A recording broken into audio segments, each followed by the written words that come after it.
Hello and a very warm welcome to this digital conversation on the future of fintech in Southeast Asia, co-hosted by the UK-ASEAN Business Council and the ASEAN Business Advisory Council in partnership with the City of London. To lead today's discussion, we have Baroness Neville Rolfe, Chair of the UK-ASEAN Business Advisory Council, and we are honoured to have Dr. Kwong, Chair of the ASEAN Business Advisory Council in Hanoi, to give some welcome remarks, along with a fantastic lineup of speakers from London, Indonesia, Singapore and Malaysia from both UK and ASEAN organisations. We are delighted that the Right Honourable William Russell, the Lord Mayor of the City of London, will shortly deliver a keynote address, followed by a panel discussion with Adrian Ginardi, co-founder and CEO of Investry, and an ASEAN Business Advisory Council member for Indonesia. Joel Yarbrough, Vice President Asia Pacific at Rapid, and Tan Sri Dr. Munir Ismail, Chair of ASEAN Bank Malaysia and also of the CIMB ASEAN Research Institute. I'm Alan Lai with the UK-ASEAN Business Council based in Brunei. I just have a couple of notes to highlight before we begin. Firstly, we would love to hear your thoughts and questions and invite you to post your comments in the question box on the right-hand side of the screen, and our chair will pass them on to the panel. And secondly, if you are on Twitter, do tag us at UK-ASEAN and at ASEAN_BAC. Use the hashtag UK-ASEAN. And now, to lead us through a discussion on the future of fintech in Southeast Asia, I'll hand the session over to our chair. Baroness Neville Rolfe has had 3 careers: politics, business, and in the civil service. A former UK business minister and board director for Tesco, Baroness Neville Rolfe is now an active peer in the House of Lords and has tremendous experience in finance and a passion for fintech and Southeast Asia. Baroness Neville Rolfe, over to you in the UK. Thank you, Alan. Good morning, good evening, everybody. You all know of my passion for the region, and indeed I was for a while involved in financial services as a Treasury Minister. So I'm particularly interested in hearing more about how fintech has been developing over the last 3 years since I stepped down. I think it's very important that we strengthen the ASEAN-UK relationship, and this series of seminars, of which this is one of the peak moments, are incredibly important, especially tempting the Mayor, William Russell, onto our screen. Welcome everyone, and welcome to Dr. Kwong, my friend, and thanks again to the ASEAN Business Advisory Council for co-hosting today's conversation with ourselves and the City of London. It's been a very good partnership, as I was discussing with the Director General of ASEAN last week. We chose this theme for today because of really popular request, and we hope to, I think, 3 things. An understanding of the opportunities for fintech in Southeast Asia. It's changed a little bit in the crisis, but there are opportunities. An overview of UK expertise in fintech. And then how can fintech meet the changing financial needs of the region as we come out of COVID, and also help with the inclusive growth that we want to see so much in ASEAN. I'd like to introduce Dr. Kwong, who is in Hanoi, to give us some welcome remarks. He's chairman of the ASEAN Business Advisory Council, and that's a role he's playing for the 2nd time. So he's steeped in ASEAN. He's, as it were, one of the godfathers of ASEAN. He's also vice chairman of the Vietnam Chamber of Commerce and Industry, representing the business community in Vietnam and promoting international trade. Dr. Kwong, over to you for your welcome remarks. Thank you very much. Dear Madam Baroness Neville Rolfe, Chair of UK-ABC, Your Excellency Mr. William Russell, Lord Mayor of the City of London, ladies and gentlemen, it's my pleasure on behalf of ASEAN Bank to be here with you in today's webinar on the future of fintech in ASEAN. And I think that taking this opportunity, I would like to thank the UK-ABC for the cooperation with the ASEAN Bank to organize today's important event. So in my remarks, I would like to share with you 2 main points. First one, I would like to update you with some events taking place in ASEAN this year, when Vietnam will chair the ASEAN. And secondly, I would like to share with you some of my thoughts on the ASEAN market and fintech. Firstly, as you may know, that the 36th ASEAN Summit has been virtually organized on 26th of June lately. It shows the strongest signal that ASEAN is truly cohesive and responsive at these most trying times and beyond. And as the Summit ASEAN BAC, myself and also my colleagues in ASEAN BAC, we urge the leaders of ASEAN to establish the ASEAN High-Level Special Commission on COVID-19 to be for an efficient and effective decision-making platform for ASEAN. And also we have recommended a package of actionable short-term recommendation and key elements of post-pandemic economic recovery plan, in which I think that digitalization and also fintech is the key points in our recommendation. And I think that today is also participating in today's webinar, Dr. Munir from Malaysia will explain you or talk to you more details about our recommendation is the event 36 ASEAN Summit. And also in this year, one of the biggest events we try to organize in 2020, that is the ABIS, ASEAN Business and Investment Summit. As the main theme of ASEAN BIS, also we are going to talk about digital ASEAN for sustainable development, and also digital economy, and also the fintech, also the key topic we are going to discuss in the coming ABIS 2020 is coming November this year. And hopefully, if the situation will be improved, we also organize the offline event rather than online event. So I expect that people from UK, from London, if possible, can come and engage with us in the event and talk about fintech, also digital economy, and also our future cooperation and things like that. And secondly, I would like to share with you some of my thoughts on ASEAN market and fintech. I think that ASEAN is a challenging market, but it is also attractive to entrepreneurs and reformers. And region currently is the third largest market in Asia after China and India, and it is home to 650 million people, many of whom is increasingly wealthy. ASEAN is also a young market with 60% of the population under 35 years old. This demographic platform increases the force of technology-savvy consumers and prioritizes access to information via mobile devices, mobile-first consumer. Currently, this group of consumers is largely not satisfied with the traditional banking solution. This gives fintech companies the opportunity to develop innovative solutions for these consumers. Given the strong fundamental driving ASEAN's future growth prospects, it is not surprising that the region continues to draw attention from fintech companies and those seeking to invest on innovation and technology. Hence, investment in fintech in ASEAN has grown strongly. Over the past 5 years, ASEAN has witnessed a compound annual growth rate, CAGR, of up to 101% in capital contribution to fintech.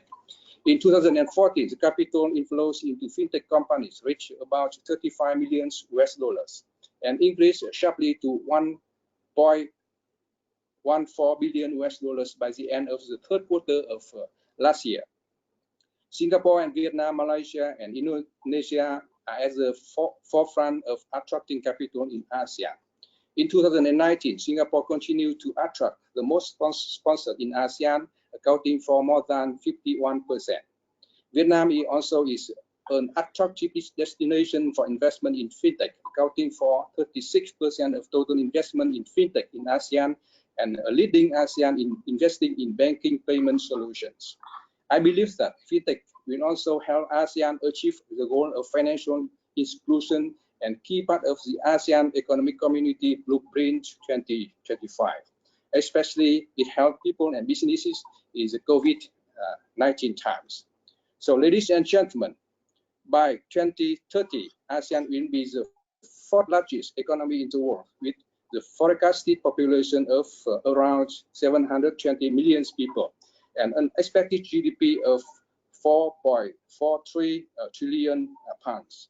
I agree with you that this discussion today's webinar on the future of fintech in Southeast Asia provides an understanding of the recent fintech landscape and opportunity that we can capitalize on in the future. And taking this opportunity, I would like to thank you all, and I wish today's webinar fruitful and successful. And I also wish the speakers to have very good discussion and presentation. And thank you. And I'm looking towards to cooperate with you in the future in fintech development. Thank you. Dr. Kwong, thank you so much. What a scale of opportunity. And we are looking forward, I'm especially looking forward to seeing you in Hanoi in November during the ASEAN Business and Investment Summit, which you mentioned.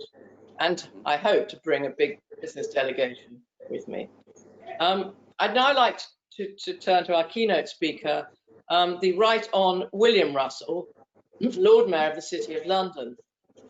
The Lord Mayor is the head of the City of London Corporation, the governing body dedicated, amongst other things, to a vibrant and thriving city, which supports a diverse and sustainable London within a globally successful UK. William was appointed last year and has a very distinguished career in banking. He's also a great supporter of theatre and medical charities. The cultural side of ASEAN is important too, so it's good to note that. He was due to hand over to his successor in November, but his term has been extended by another year. So I suppose a cloud with a silver lining from COVID. And I understand from the Lord Mayor that it's the first time since 1861 when Mr. Cubitt was in charge. And during his term, he speaks for himself, but aims include growing global trade and investment opportunities for the city, for London and for the UK, championing innovation to scale up the UK's offer, particularly in fintech and green finance, and of course, promoting a rich and vibrant cultural and creative economy, of which he is such an important part. William, Lord Mayor, over to you to talk about the UK, especially our offering on fintech. Thank you very much, Baroness Neville-Rolfe. Very kind words. And yes, you're right. It was 1860, 1861. What I didn't mention to you earlier is that there was a particular Lord Mayor that was back-to-back years, back in 1397 and 1398. That Lord Mayor was Lord Mayor for 4 years, probably not back-to-back, but in total 4 times. Probably the most famous Lord Mayor, and that was Dick Whittington. So as you can imagine, I'm looking for a cat to bring to the Mansion House. Anyway, hello everyone. It's a pleasure to be with you all today. And before I start, may I thank the UK-ASEAN Business Council and the ASEAN Business Advisory Council for putting together today's event on this important issue. Normally, this would be an issue I would be discussing in person with business representatives and regulators, both here in the UK and on the visits I would take to Southeast Asia during my year as Lord Mayor. But of course, the COVID-19 pandemic has had a huge effect on the way we are doing businesses with international partners. So events like these have become vital for building our long-standing business relationships across the world. Of course, this time has been difficult, but, and perhaps many on this call will also recognize this, I have found it very inspiring that international business has been working ever closer from further away. Indeed, throughout lockdown, I have been taking part in a virtual engagement program, which has seen me talk to both international partners, understanding their concerns during COVID-19, and what the City of London Corporation can do to help them throughout this difficult period. And I'm pleased to have this opportunity today to talk about one of the most important business relationships the UK has, that with Southeast Asia. In fact, next week, I'm taking part in a virtual visit to Singapore to build on the City of London's and the UK's partnership. In fact, last week, I was in the Asian region and I think I visited 4 cities before lunchtime and got back to the UK at 12:30, and I didn't have any jet lag. So whatever I hear from all of you today, I will feed into those other discussions I'm going to be having later on. UK and the ASEAN community share a strong cultural relationship, with over 120,000 British nationals living in Southeast Asia, and over 40,000 ASEAN students studying in the UK. Trade between us is also very incredibly strong. Last year, total trade in goods and services between the UK and your member states was nearly £42 billion, an increase of over 12% from the previous year. And through our Prosperity Fund, the UK has supported your economic reform programme and your low carbon energy programme. Today, we are here to discuss the future of fintech within Southeast Asia, and specifically how we can leverage our strong trading relationship to support the development of this vital industry. Fintech is big business in the UK, employing over 76,000 people, which is set to grow to over 100,000 by the end of the decade. The fintech adoption rate is much higher than the global average, and our regulatory sandbox remains the gold standard worldwide for encouraging innovation through welcoming regulation. Put simply, if you have an innovative idea, there is no better place to test it and grow that business than the United Kingdom.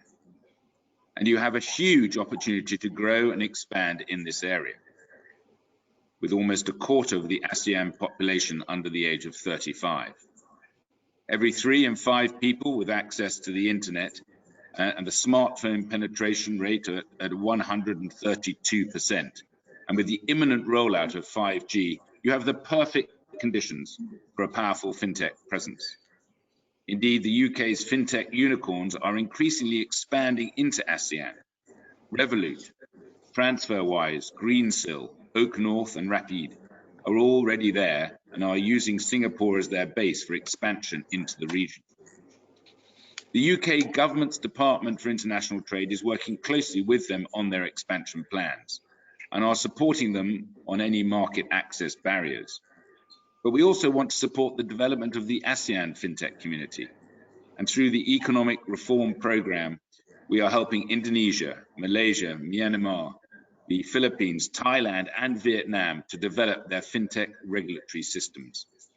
Already the UK is working on P2B regulation with Indonesia, electronic know your customer frameworks with Thailand, and crowdfunding regulation with Vietnam. We are planning to develop these relationships even further. Indeed, I'm delighted to announce that the Department for International Trade is launching a fintech-focused program across Southeast Asia called the Southeast Asia Fintech Series. It will bring UK fintechs into the region to assess the commercial opportunities and build connections in this rapidly growing market. Applications for the series will commence shortly, but this really is the start of a new set of relationships between the UK and Southeast Asia. Now, in closing, we're experiencing difficulties as we start to recover from the pandemic, but as our economies begin to reopen, so too do new opportunities to collaborate across the globe. And I'm delighted to be here with you all to talk more about how we can use those opportunities to build on our long-standing relationship. Thank you very much. Lord Mayor, thank you so much for an excellent overview and for the opportunities, which I'm sure we'll come back to if you're staying for the panel, which I'm most grateful. I'm absolutely thrilled to have a very stellar panel of experts from different angles, and I'll introduce them individually as we go through. But I'd like to start with Adrian Ginardi. Adrian is, of course, co-founder of Investry, and he joins us from Jakarta.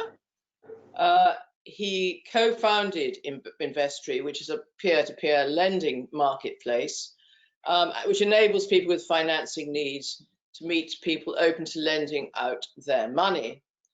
He obviously has a very wide experience of banking, but also, including Sharia finance, e-banking, SME lending. So some very, very interesting angles.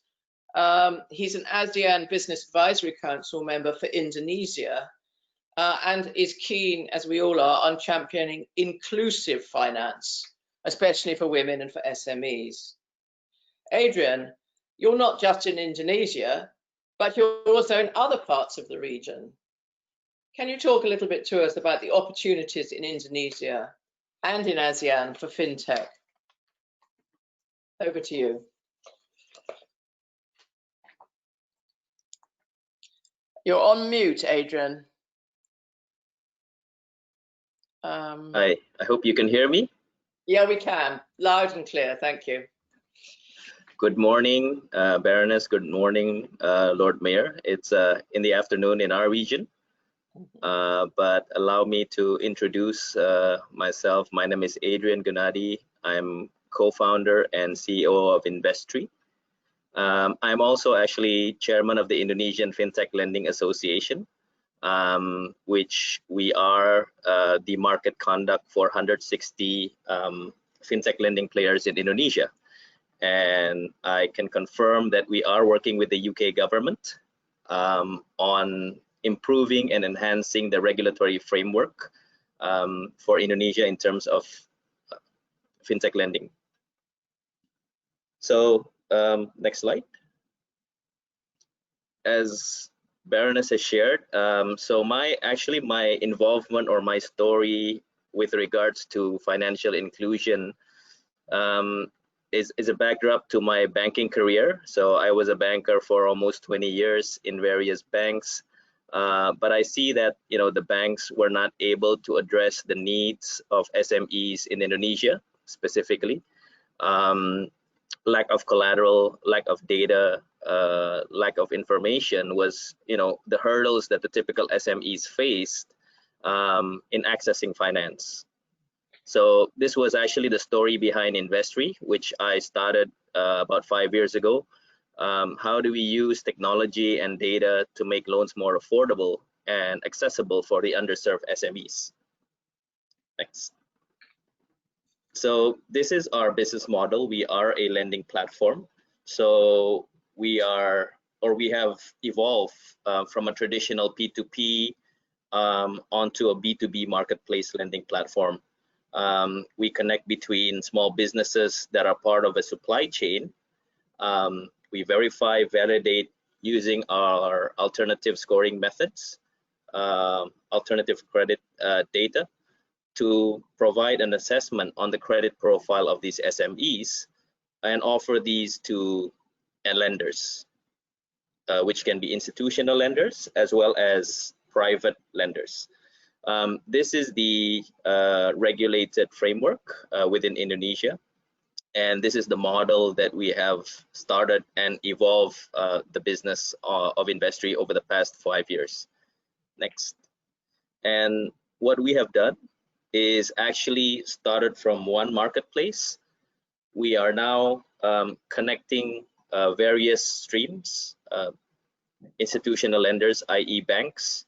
We are also connected to major enterprises, providing supply chain financing services for many suppliers, many vendors, as well as building partnerships with the digital ecosystem, which includes e-commerce, payment gateway, accounting software, as well as logistic providers who are now connected digitally.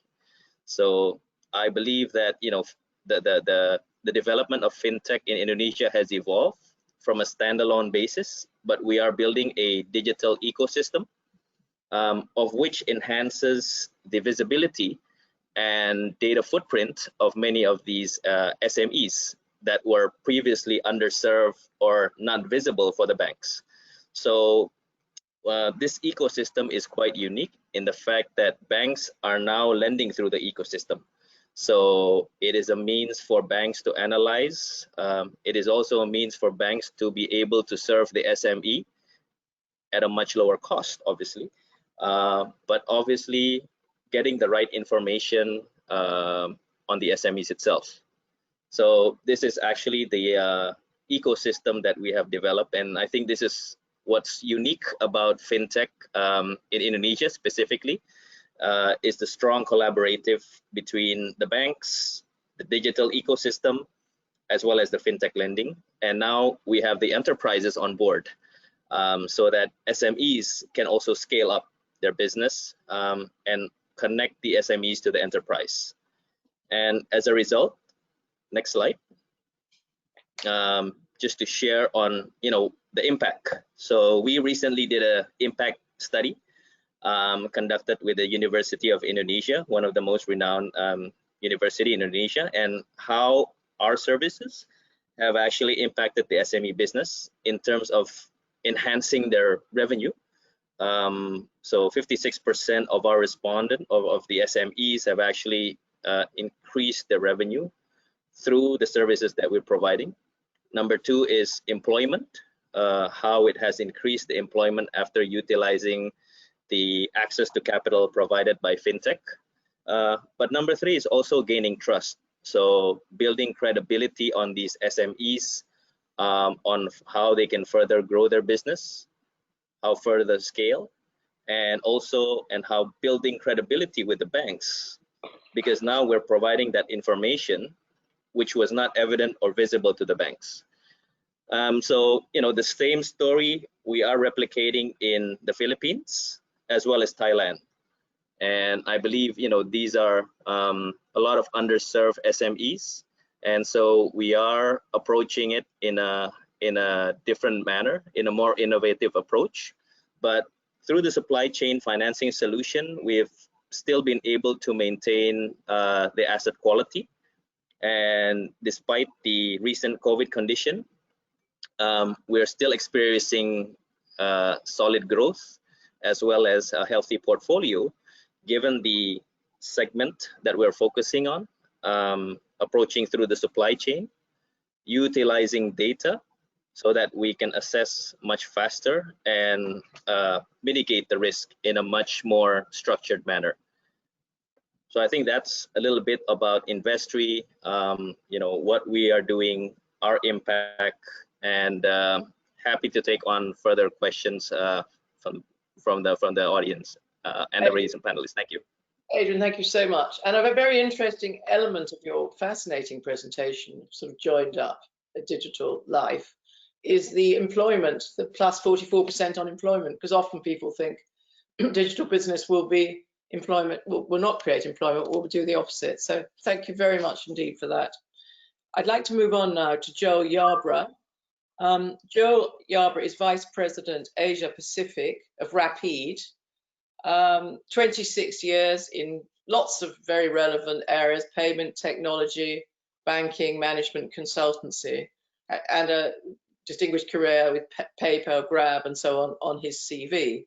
But today, Joel is joining us from Singapore.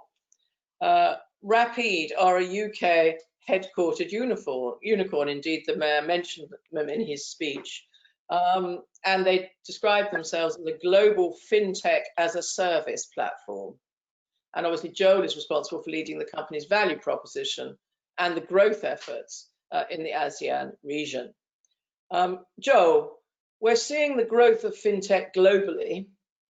What has driven the acceleration in fintech, I suppose, both before the virus and since the virus hit? Over to you. Well, thanks very much. And thank you. And again, good morning, Baroness, Lord Mayor. Thanks for the kind introduction and for having us here today. I think there's a lot of forces at work that are driving the growth of fintech. Obviously, there's technology shifts, there's bandwidth shifts, there's huge modernization of individual economies. But I think one of the things that doesn't get nearly enough credit is actually progressive regulation, where we're moving from regulators that historically were viewed as trying to block innovation to regulators that are historically now trying to create innovation. And particularly one of the things that we see in ASEAN and really across APAC is a very virtuous circle where regulators connect with each other, they drive each other forward, they look at great ideas and they try to extend them in their individual markets. So there's much more of a dialogue that is very visible than I think used to be visible 6 or 8 years ago. And then certainly we do have a significant presence in London, I definitely echo what the Lord Mayor said about the FCA and our progressive licensing regime there. And I think we've benefited very much on the Europe side. And then similarly in Asia, we have great partnership with MAS, and we really see regulators as fundamental partners in our network. What we do is a little bit different than what Adrian's team does, but there's a lot of things that are very similar. When you look at how payments has evolved around the world, local payment preferences are becoming more and more distinct. You have local bank transfer schemes that are becoming unique. You have a huge explosion in local e-wallet or alternative payment methods. There's local card processing, local card rails, all sorts of things that are going from a market that was relatively plain vanilla 8 or 9 years ago to a market where almost every individual country has a lot of its local nuance, some of which is regulatorily driven, some of which is cultural, et cetera. So in order to be able to serve those markets and create growth opportunities, both for local businesses growing outside or for global businesses that want to serve an individual market, you really need partnership. I think it's a fundamental component of what Investry does. It's a fundamental component of what Rapid does, is we've gone off and we've built a network of locally licensed specialists all around the world in over 130 countries that let us provide locally relevant ways to both collect money and then disperse money, so businesses can really grow, right? And that's fundamental to unlocking opportunities for people. Again, as I said, whether they're very near to home or they're all the way around the world, because these barriers to entry, as much as the markets are enabling markets with strong and interesting regulatory patterns, et cetera, it's still intimidating if you don't have a local legal entity, you don't have local licenses, you don't have local expertise on the ground. What we try to do with Rapid, and as you mentioned, Baroness, the FinTech as a service label, is we provide that expertise as a service in the platform, so people can integrate once to us and then get the benefit of our downstream partnerships all around the world. So it's been a great opportunity for us to really flex those partnership muscles, both in London as well as in ASEAN. Joe, thank you. And thank you for being so crisp. And the partnership theme comes through, including music to the ears, I think, of the regulators back in London. Not only from Sandbox, but I think more generally. That takes us on, if I may, to Tan Sri Dr. Munir. Tan Sri is the chairman of the CIMB ASEAN Research Institute. He's very well known in the Malaysian corporate world.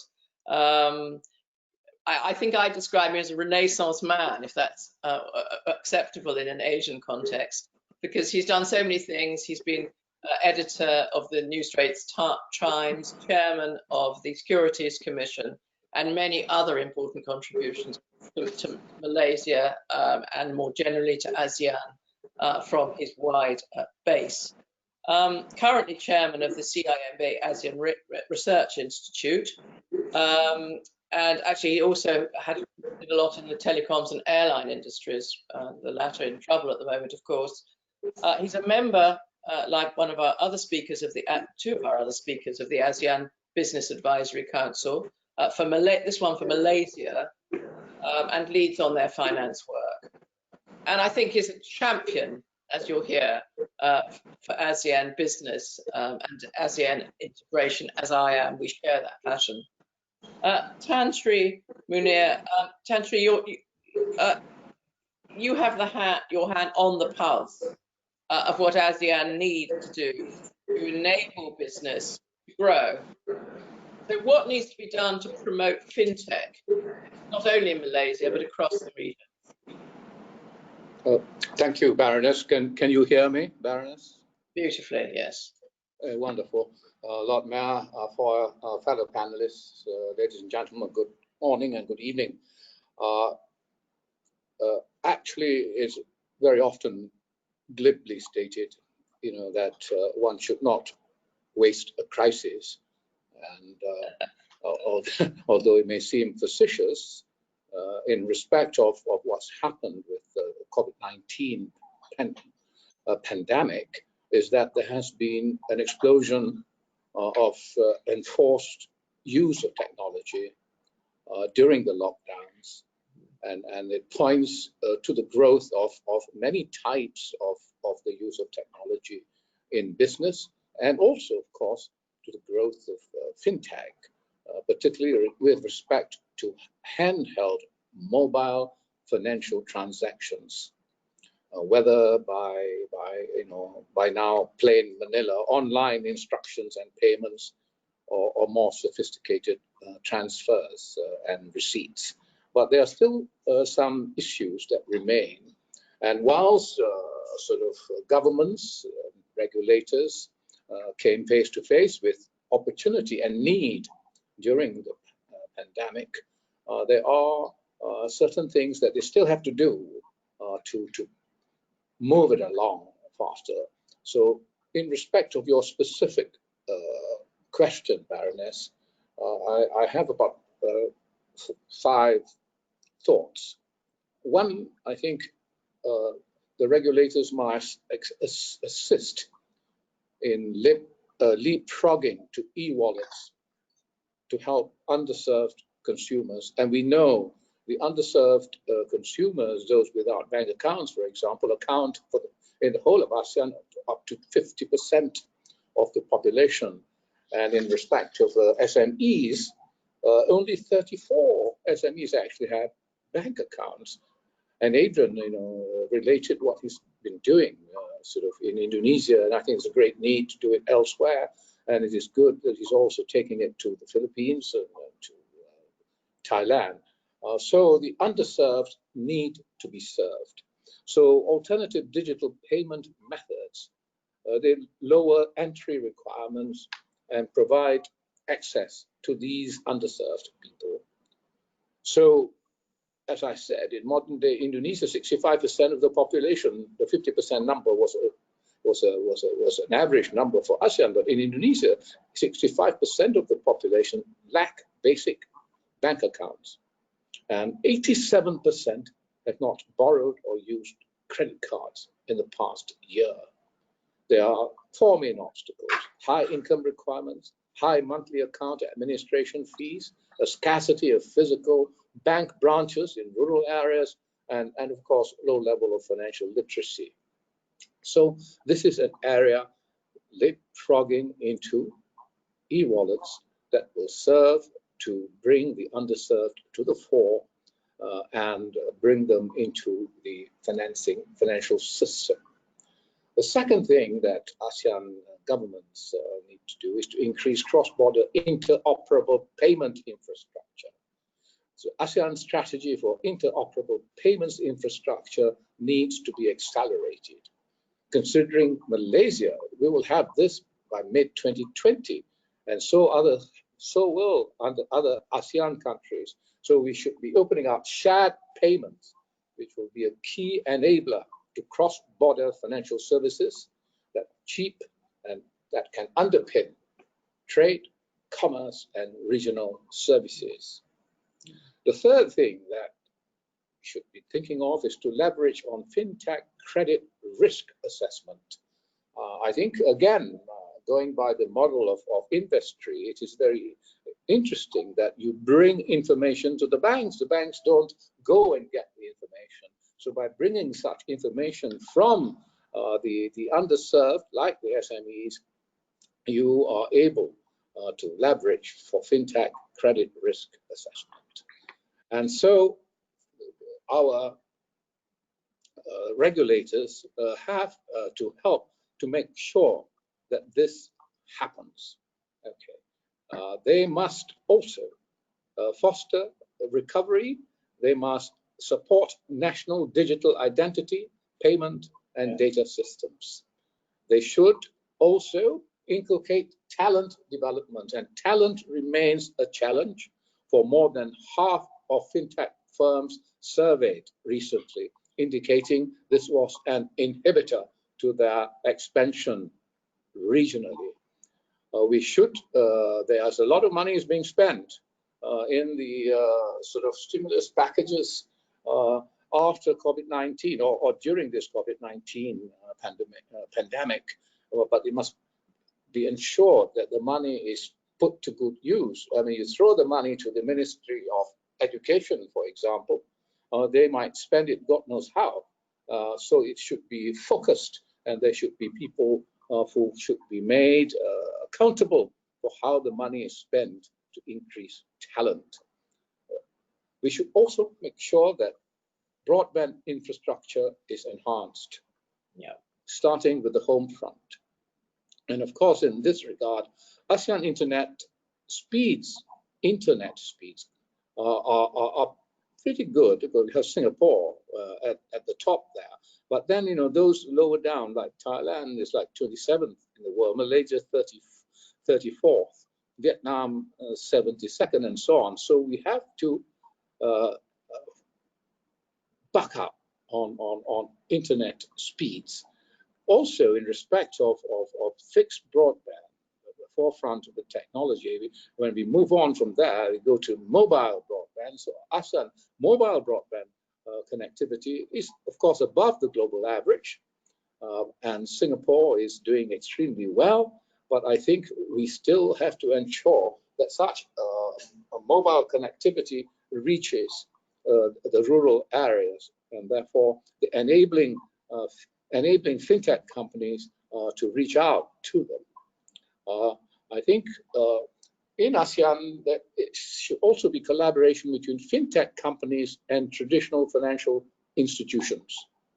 And also, I think there should be collaboration insofar as UK is concerned between UK fintech companies or technology fintechs to collaborate with local companies in Malaysia or in the region. I mean, I might be self-serving. I'm on the board of a company called Silver Lake, which has provided the core banking system to most of Southeast Asia, and it is into fintech projects of various kinds, including in insurance. So I think if we could get together with local companies that provide an alternative to pure Chinese play, China play, in terms of our fintech world, that would be excellent. I have gone on for a bit, but I do have some more to add. But I think Dr. Kong mentioned just now something which perhaps I should bring to the table here in respect of what we're trying to achieve more broadly in ASEAN Bank. I think we have proposed the setting up the ASEAN high-level special commission to ensure that in the recovery plan for the ASEAN economies, decisions are made rapidly and with dispatch. ASEAN has tended to be there's so many layers of decision making, so many working groups running around.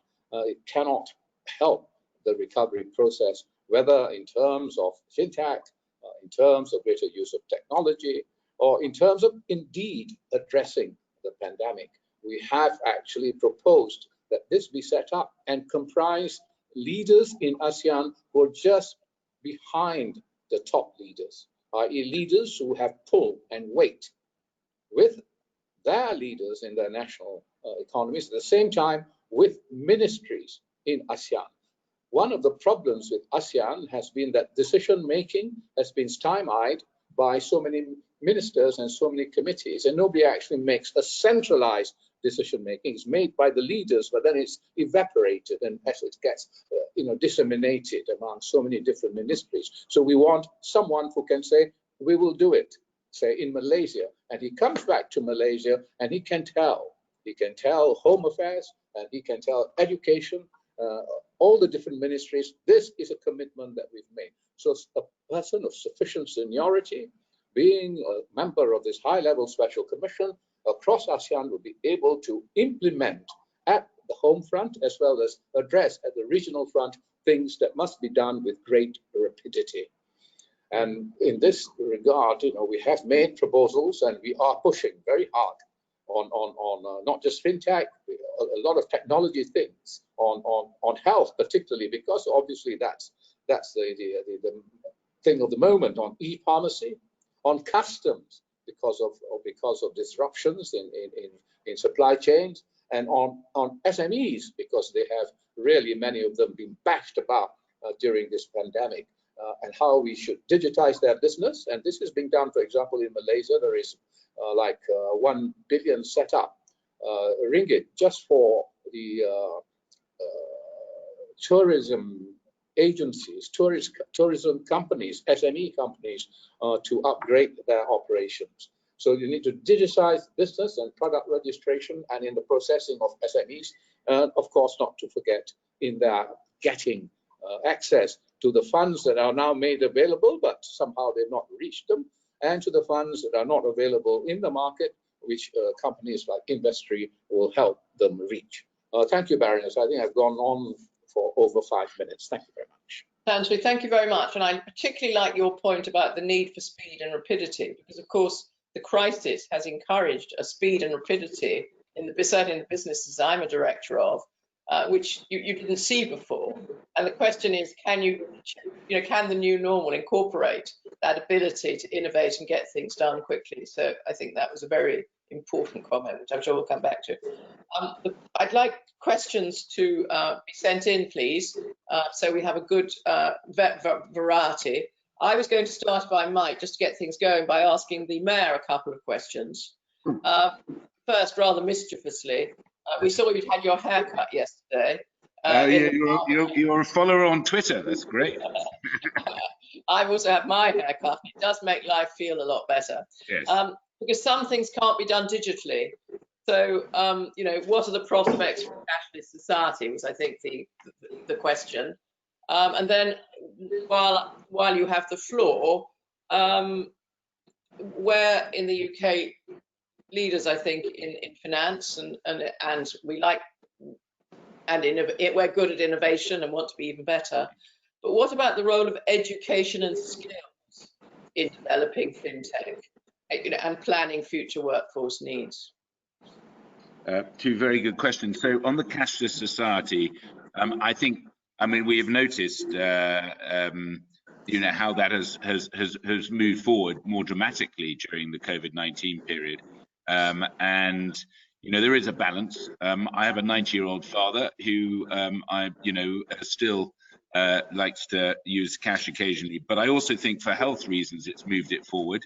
I mean, I'm here in the Square Mile. I'm at the Mansion House at the moment, as you know, and the Square, everything's very quiet in the city because 95 to 97% of financial and professional services are working from home, and it's been very successful. The first week or so took time, and coming on to Tan Sri's point about broadband, I mean, actually that's worked very well. We can always increase the technology in the UK, but on the whole that's worked well. And the government's messaging is work from home unless you have to, which worries me in the city because we need to get people coming back slowly. But what is happening, I've been out and about, everything is cashless, partly but for health reasons and partly because so I think it's going to move up another notch. I spoke to Charlotte Hogg, who's the CEO of Visa, and she said the numbers are spectacular on the cashless, and more people over the age of 50 have been buying things online that they never did before, so they're getting used to it. So I think it's just going to continue to move up and do things that people are doing things differently, as we know in COVID-19. And I call it, and it's quite interesting. We talk about fintech. I've decided that really, if we could rebrand the word fintech, it would be great, because it should be really techfin anyway, because it's really a lot of it about the technology.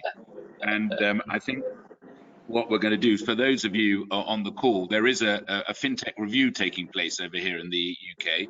Ron Khalifa is running it, and it will come out towards the end of the summer. And and he's looking at a lot of different aspects of it.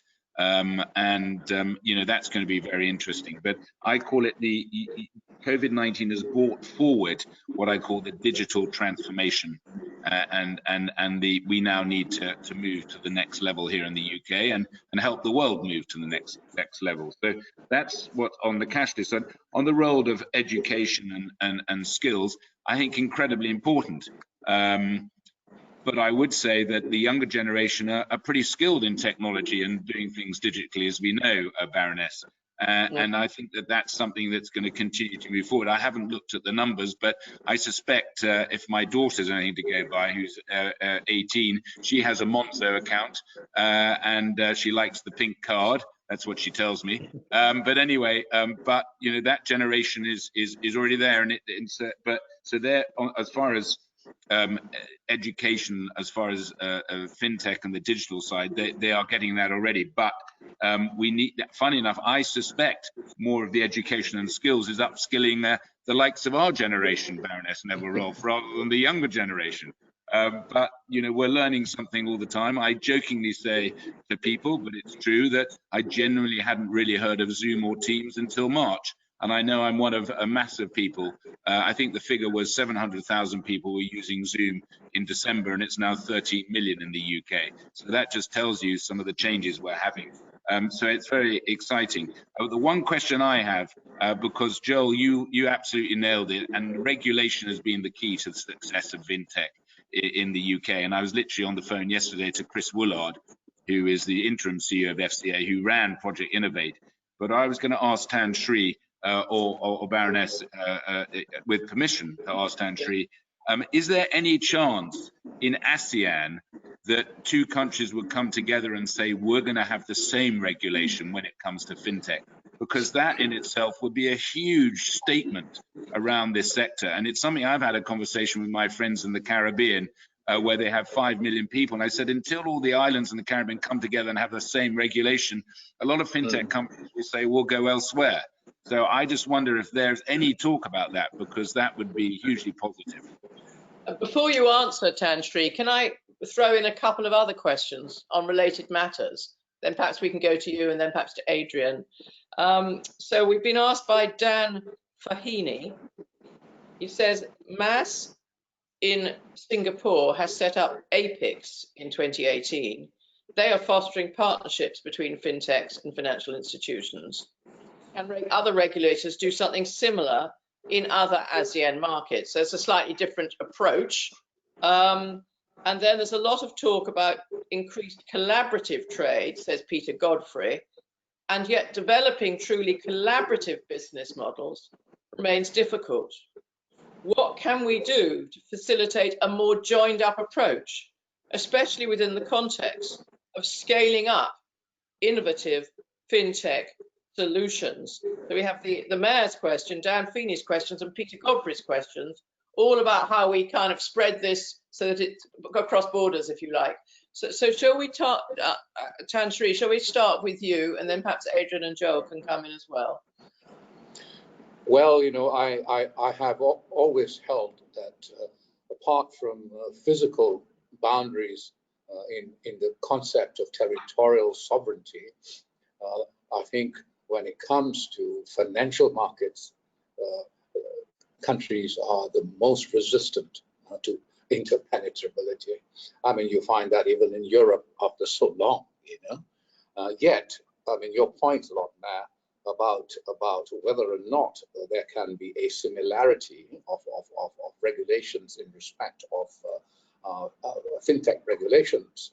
I think you notice Singapore, of course, has got, I think, by a long chalk, the most advanced set of regulations for digital licensing framework, and indeed, you see that Malaysia has got already a draft, which has been held back because of all these happenings, which are actually more or less similar to Singapore's, but will be Malaysia's, and the thing is, what sort of identifies the similarity is the way in which they want to distinguish between wholesale and retail market in the fintech licensing that is being sought, which may not be the best way to do.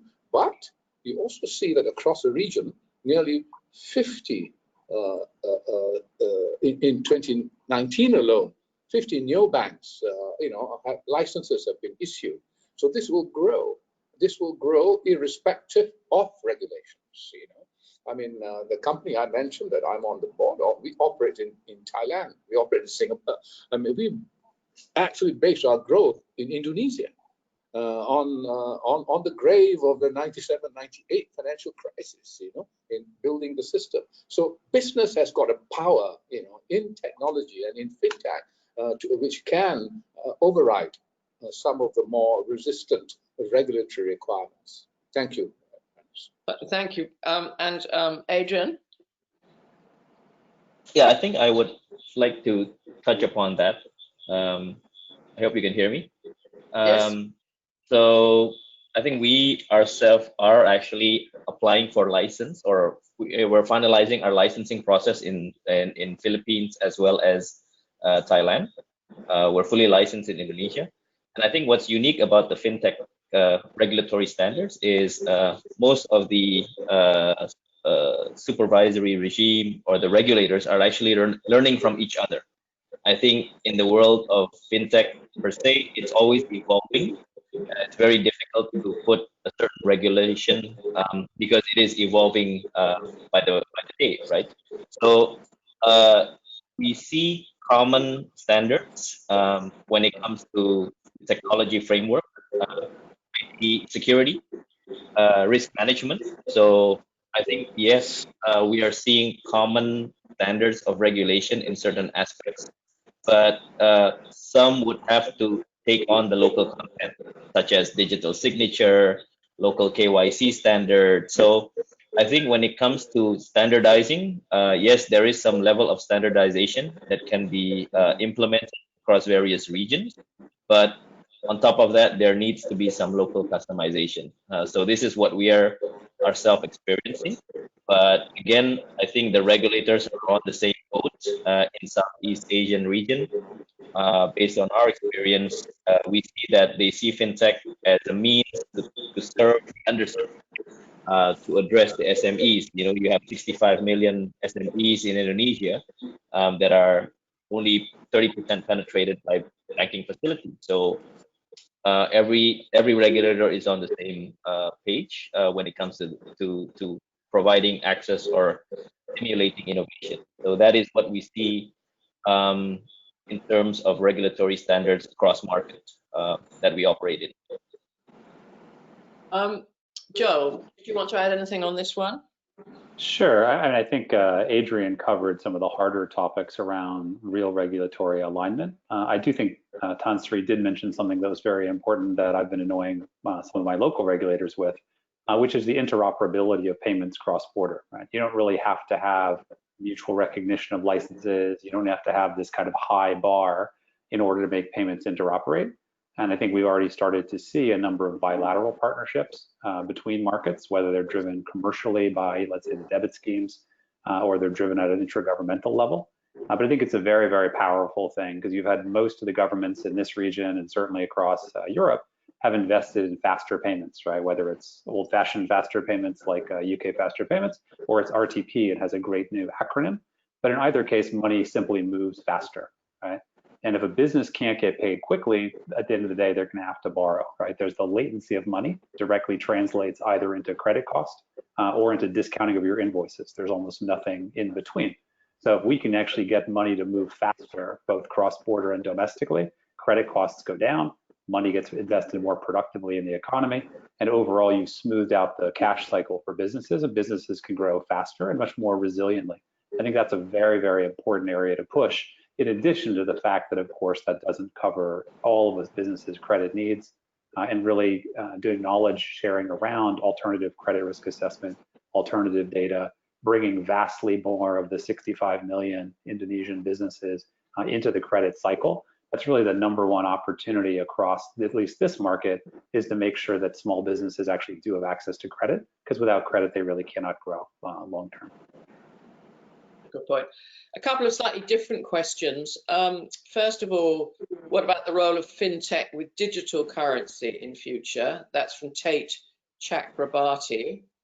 And has the latest Wirecard incident caused a knee-jerk reaction from regulators in ASEAN? And will that accelerate or delay the development of fintech in ASEAN? So that's from Benjamin Sim. Shall we just go the other way? Joel, why don't you say if you want to ask anything on those? Sure. So I think the digital currency question is a great one, but kind of counterintuitively, I would say that's really what we already have, right? The vast majority of money flows are digital. The vast majority of currency that's generated by governments is already issued digitally. It never gets printed. So it's one of those things that is exciting to talk about because it sounds kind of fun, but the reality is the vast majority of the market is inherently digital. Where it gets much more exciting is once you get standards in place, right? Historically, you may have had on the retail side, let's say the scheme standards between Visa, MasterCard, et cetera. But now we've moved into a more open model where the EMVCo QR code standards have been picked up in most markets. There's new switching regimes to make it easier for counterparties to settle. When we look at real-time payment schemes in Thailand, Indonesia, in other markets, India most notably, they literally tie together the e-wallets that Tansri mentioned and the banking system. So all of a sudden you have new entrants to the market that can communicate and settle trades with each other, i.e. transactions, in a way that it couldn't be done previously when the rails didn't talk to each other. So I think that where we're going very much is digital currency settlement. We don't necessarily have to go issue a new cryptocurrency or a central bank digital currency to get there, because to a large extent, that's what we already have. Okay. I've got more questions pouring in. Does anyone want to answer the Wirecard question about the Wirecard incident? Who would like to comment on that?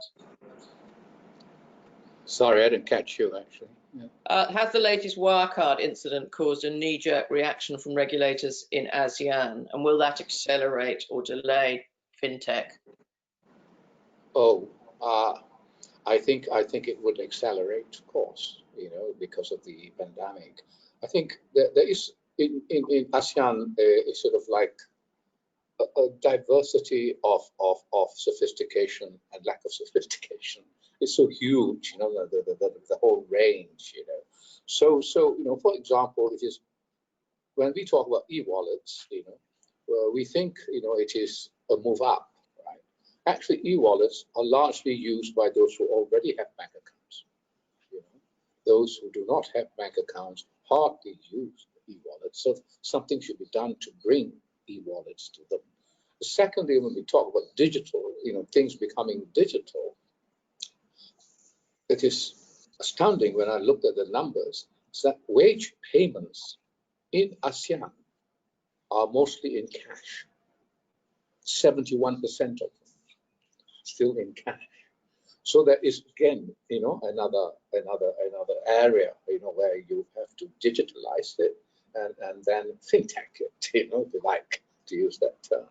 So that there's a lot of way to go. Now, thirdly, if I can deviate a bit, Baroness, if you allow me, I think the thing about the digital currency that interests me most of all is how it might impact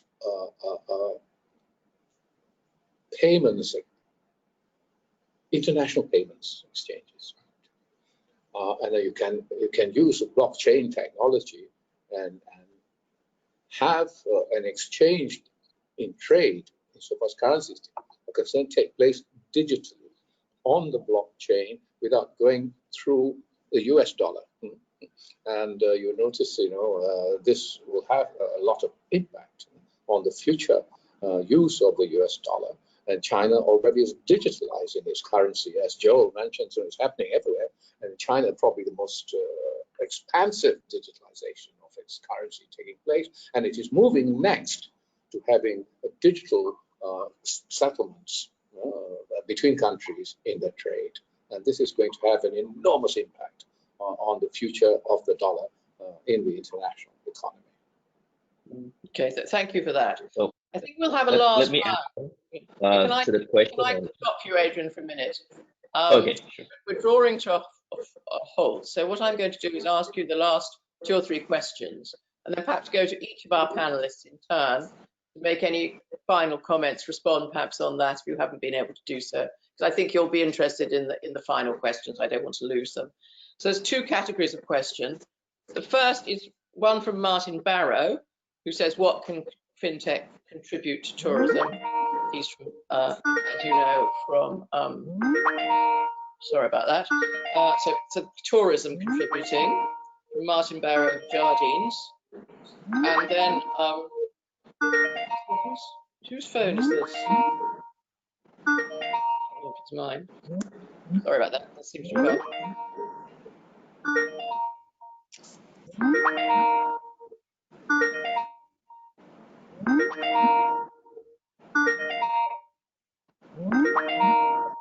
Don't answer. Does anyone know who's phoning? But anyway, it seems to have gone away. So the first thing is about tourism, and then Mike Spencer, CEO of SBS INTL Limited, is interested in whether any fintech firms are interested in funding well-developed UK tidal energy projects in Indonesia. So a couple of specifics, and then a question which comes back to our main discussion, which is, the regulatory framework for ASEAN. Is a route to greater regulatory harmonization among SEA countries to be found in a shared objective for greater financial inclusion in line with the ASEAN goals? So, if one had a common purpose, says Henry Goodwin, could that be the way forward? Would be a good theme to come out of this seminar. So if perhaps we should start with Adrian, because he wanted to speak, then Joe, then Trinsar, and then the mayor sum up and make any final remarks that you would like to do. So Adrian, if you can keep your comments reasonably short, that would be brilliant. Yeah, sure. I was just about to add on to, I think, the context of Wirecard as we know in the Europe. I think for ASEAN, it's a bit different. Again, I emphasize the FinTech for inclusion angle, because I think that is the greater emphasis that regulators are trying to develop in countries such as Indonesia, how FinTech can accelerate the underserved SMEs, right? So yes, obviously these are things that obviously the regulators have to mitigate, but that is actually where the role of association plays a role also, FinTech Lending Association, to support the regulatory supervisory, what we call market conduct, market supervisory, because the challenge of regulators is how do they keep up with the development of FinTech, and that's why you need a separate association to support that market conduct. And to answer the question on tourism, I think, again, we see not all sectors within tourism, we see opportunities within certain sectors of tourism. We see some tourism-related businesses in Indonesia, for example, in Bali, they've actually pivoted to other types of businesses. And I believe one of the two differentiation about FinTech companies it's agility, its ability to process data, which can be sourced to various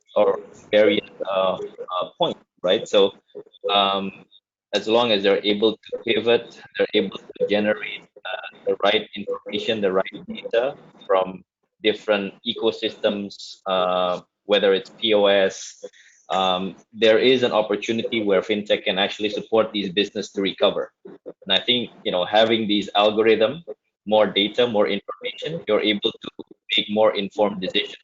I think this is what, technical standards in AI, data scientists, it is truly an asset that not many of countries like Indonesia have.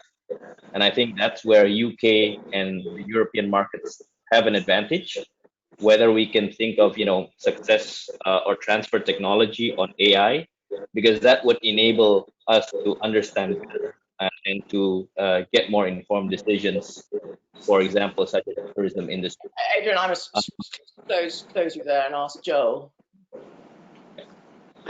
Yeah, I'm afraid I can't add much on the tidal energy financing question, so I'll pass that on to the next speaker. I think on the tourism front, I think there's a huge amount of value to be played by the FinTech. We're at a point now where it's very easy to transact in an online mode across borders, as hopefully travel starts to open up. The investments that have been made in QR code, real-time payment, settling of funds globally, we're already starting to see follow people in the offline world as well. One of the many things that got disrupted by the virus was the Tokyo Olympics. And we have a huge number of partners that have reached out to us with vast networks across Japan, looking at how do they support the inflow of tourists from all around the world in Japan in 2021, so that every tourist can visit and pay with their locally preferred payment method in a seamless way that makes sense to the Japanese merchant. I think that's an extremely powerful vision that you can easily see playing out in most corridors around the world as people start to travel again. The same things that we've done with an auto translation when you book a ride on Grab or Uber, you now have your dialogue with the drivers auto translated, so you can go to Thailand and communicate with a driver who only speaks Thai and get where you're going safely. I think we see those same things happening in the payment world as well. Just briefly on the harmonization of regulation question, I almost wonder if competition is a little bit better I don't think I'd be saying the wrong thing to say that the Indian government was inspired by the British government, and governments all around Asia are inspired by some of the success the Indian government has had. People have careers, people are people, and I think giving people something to compete against in a positive way is actually a very good thing to help drive the ecosystem faster, as long as the information that they're working off of is good information and people are sharing what they're learning as they go along. Yeah. Great. And Tanshri, Munir? If we are sort of kind of winding up, are we? I think we are. Yes, I'm afraid we are. So I would just like to make the point, Baroness, that fintech has got a good, great future, and that future, I think, has been enhanced, ironically, by this pandemic, in the sense that it has pushed almost all activities, towards a greater use of technology, and fintech can value add in the greater use of that technology. I had mentioned e-pharmacy, for example. You have e-documents, you have e-regulatory submissions, and e-signature. You also will have e-payments, in e-pharmacy. That's something that's going to happen more and more. On customs, for example, you use automation, electronic data processing, and e-payments again. So when customs go electronic more and more as we are pushing across ASEAN, there's going to be greater opportunities for fintech to participate in that growth. And finally, on the underserved and the SMEs, again, there are great opportunities. Therefore, it's enhanced. The future has been enhanced by this pandemic, although the economy has been set back. Thank you, guys. Yeah, thank you. And the Mayor. Lord Mayor, finishing off. Well, I will take on the tidal question because one of the big things that we do in the city is all around the green agenda, and fintech and green are very closely aligned. So the answer to that is there is a huge amount of capital wanting to invest in things like tidal energy, and that could be from, there's a lot of private equity money, green, looking to do green event things, and actually we've been talking to Indonesia about what we can do to help on the plastic front. So I would maybe contact the DIT representative in Jakarta or whatever, because they know all about that, because we had a call just 2 weeks ago with the ambassador. So I'll take that one on. But just to really end and to say, look, this has been a great call. I'm looking forward to coming out and promoting the fintech. I think Joel has a very good point about the competition. And I remember 3-4 years ago when I was sheriff and I lived at the Old Bailey, hosting regulators from around the world. And Chris Woolard, who, as I said, is the interim CEO, but probably knows more about the FCA, but knows more about fintech than most regulators. I remember saying to him, why are we giving all our secrets away to the world on fintech? And he said, William, the key is that it's always better to be at the top of the barrel, not the bottom of the barrel. And we want the world to be as close to a global standard. But I do get the competitive side. And from our perspective in the UK, with many of the fintech companies here going around the world and vice versa, and the fintech bridges we've created, this is a great thing for the world, for financial inclusion, and for the ASEAN region. And I congratulate Adrian and Joel on what you're doing. I look forward to meeting you in person. And Baroness Neville Rolfe, thank you so much for chairing. And Tanshri, fascinating to hear what you had to say as well. But this is the future, and COVID has moved us ahead even faster. And COVID has moved us ahead in many ways. And the other thing is that I always like to joke a little bit with our American friends, but of course they haven't had chip and pin in America for over 25 years, and even today they don't have chip and pin. We're ahead of them anyway, but they're looking to invest in fintech companies to benefit from our expertise. So thank you all very much, and it's been a pleasure. And I think I should say thank you very much from me and from the UK-ABC to the ASEAN BAC and my own team at UK-ABC, to the City of London Partnership, to all our brilliant speakers, and actually thanks for all of the hundreds of people who tuned in and for the excellent questions. I think we could have gone on for another half hour very, very happily. But there were some really good themes that came through, I thought, that we can articulate at the summit in Vietnam in November, from competition to speed, to agility, to looking after the making inclusion. And I was very struck by the thought that 71% in ASEAN are still using cash. So I think fintech has a very, very long way to go. So I just add, Baroness, that next week I'm on a virtual trip of Singapore, and there's a skills workshop which we've set up with MAS and the FCA, where we'll also have a demo of the APIX platform. So hopefully, those on the call, some may be able to join us on that. That would be very helpful, especially the gentleman who was asking about APIX. Well, look, thank you all very much. That concludes today's proceedings. I'm sure you all have to go on to your next Zoom call, and thank you very much indeed for your time. Thank you. Thank you very Thank much. you. Thanks, everybody. Thank you. You're cool. Bye-bye, John. Adrian. Bye-bye. Bye-bye. Nice to see you.